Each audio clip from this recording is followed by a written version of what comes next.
Hello everyone, I'm Alyssa Griebenkamp and this is UFTV.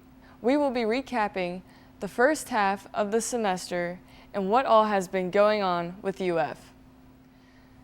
Now you will be previewing a video of orientation, student safari, and homecoming weekend. Hello and welcome to the University of Findlay. It's the start of a new school year and we're kicking it off with freshman orientation. A fun-filled weekend where you get to know new people and experience new things. Here's a peek of what you have to look forward to.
Hello everybody, I'm Steric Vladimir, and this is my show, Student Safari, where I hunt and study the most dangerous game of all, college students.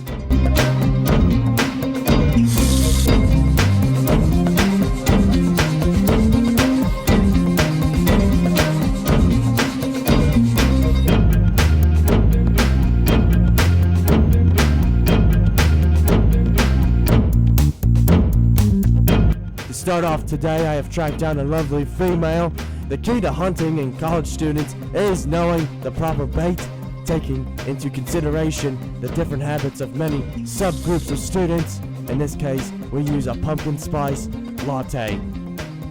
Just a little closer, and got her!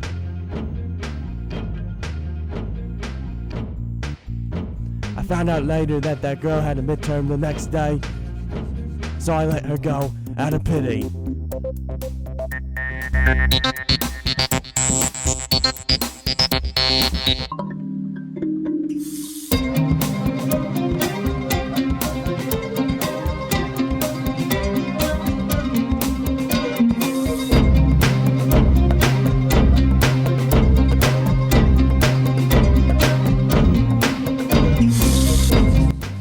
I've been watching this area for a while now, and I've observed an odd phenomenon.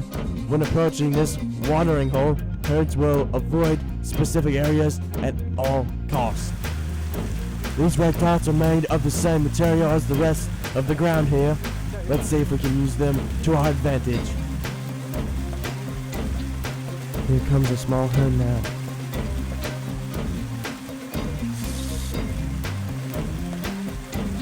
Got him! Thank you for watching, and I'll see you next time.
University of Findlay's 2014 Homecoming King is Dallas Smith. And the Queen is Miranda Railer.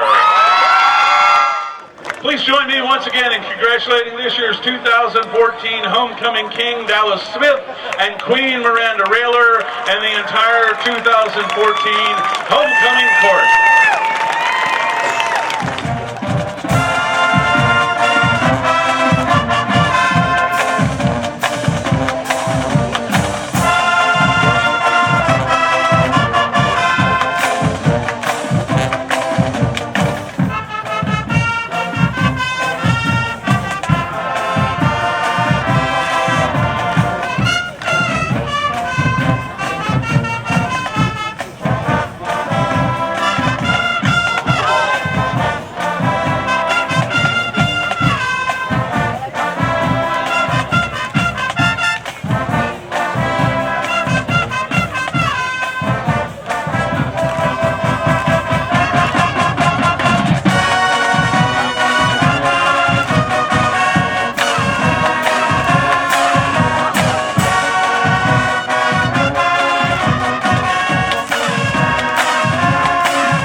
Brandon Emsweller is our sports anchor, and he will tell you about our Oiler athletics and what action we have had.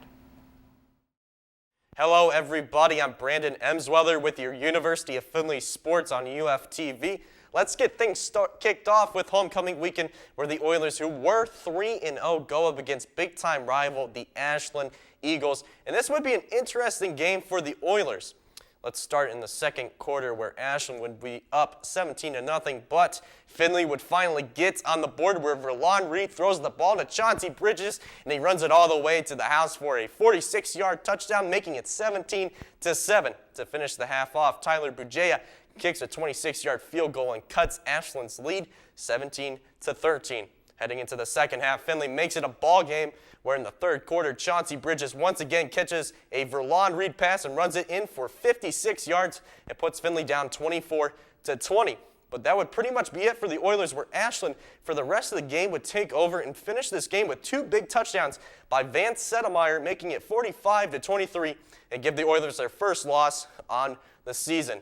2 players that stood out were Verlon Reed, where he threw for 319 yards, attempting 18 of 41 passes, 2 touchdowns, and an interception. And then receiving some of those passes was Chauncey Bridges, who only had 3 receptions, but he had 106 yards receiving. His longest was 59 yards, and he had 2 touchdowns. The next week, the Oilers went up to Big Rapids, Michigan to face the 13th-ranked Ferris State Bulldogs and try to get the W, and the Oilers would fall big time to the Bulldogs 49-21. It was a scoreless first quarter, but Findlay would score first in the second, but the Bulldogs would score 2 touchdowns in that second quarter that would set them up to put up big numbers against the Oilers.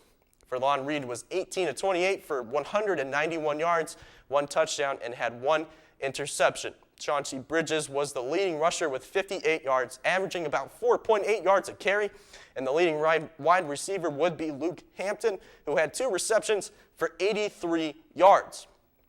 After 2 devastating losses, the Oilers needed to bounce back against Walsh University at Dallin Stadium this past Saturday, and they would do just that. Daquan Ford would start off the Oilers with this dominating win, rushing it in for a 7-yard touchdown. The Oilers would strike again, where Verlon Reed would drop back and throw a 13-yard pass to Lloyd Henry, making it 13-0, which led to a record-breaking day for the quarterback and wide receiver combo. Dylan Blunk would get in on the action too and score a 13-yard touchdown. But in the third quarter, the surprise of the day was a fake field goal by Tyler Bujaya, and he would run it in for a 10-yard touchdown. And for the rest of the game, the Oilers dominated the second half, making the final 47-7 a huge win for the Oilers, making their overall record 4-2. Some overall stats from this game: 2 players that had record-breaking days were Verlon Reed. He threw for 30 of 45, 414 yards. Yes, you heard me right, breaking the passing record in a single game, and he threw for 3 touchdowns. The other player with a big day was Lloyd Henry, who had 15 receptions for 202 yards, breaking the receiving record in a single game, and he had 2 touchdowns in this game. Now the Oilers will be going away this Saturday to improve their record to 5-2 against Northwood University, and kickoff will be at 1 p.m. for UFTV Sports. I'm Brandon Emsweller. Hey Oilers, I'm Alyssa Griebenkamp, and this is your UFTV news program. We have had a news-filled first half of the semester. During fall break, we all got the email that said 2 student athletes have been expelled from the university for sexual assault. This news was brought to our attention on October 6, 2014. The 2 students appealed the expulsion and were rejected. Dave Emsweller, Vice President of Student Affairs, reviewed the appeals and the information that the students provided, and on October 10th announced they would not change the decision already made. Next on the agenda is something that most of us know. It's on our phones, and you can use it if you're not on the Findlay Wi-Fi. It's Yik Yak. Recently, the app Yik Yak has taken Findlay by storm. The app allows the users to post anonymously to other yakkers in their immediate area. The app quickly gained attention on campus and was met with both positive and negative experiences. For most students, it's an easy way to get a quick laugh or see what people are up to. For others, it's a means of expressing themselves without a risk of negative feedback. However, some students and faculty members shared concerns about the app. Occasionally, hateful or profane messages will be posted solely based on the fact that it can't be traced back to the original poster. Professor Montague stated, "It takes no character to post an anonymous opinion."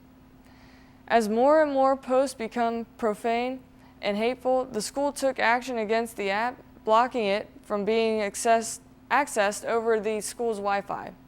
The app is now only accessible on campus by using a data connection on your own mobile device. There is a new spirit committee on campus to help promote school events as well as school spirit. This committee consists of students, faculty, and staff. SPEM and PRSSA play a huge part in this committee to spread the word about campus events as well as raise awareness for school spirit. SPEM created the Spill Zone last year and has also created a Twitter account to get the news out to other students. The committee is working hard on getting more people involved in this year's Spirit Week. One event that has already happened this week was the Moonlight Madness game on Tuesday night, which involved both the men and women's basketball teams playing a short preview scrimmage for students, faculty, staff, and the community. People were eligible to win prizes such as an iPod, iPad, and Jimmy John's gift cards.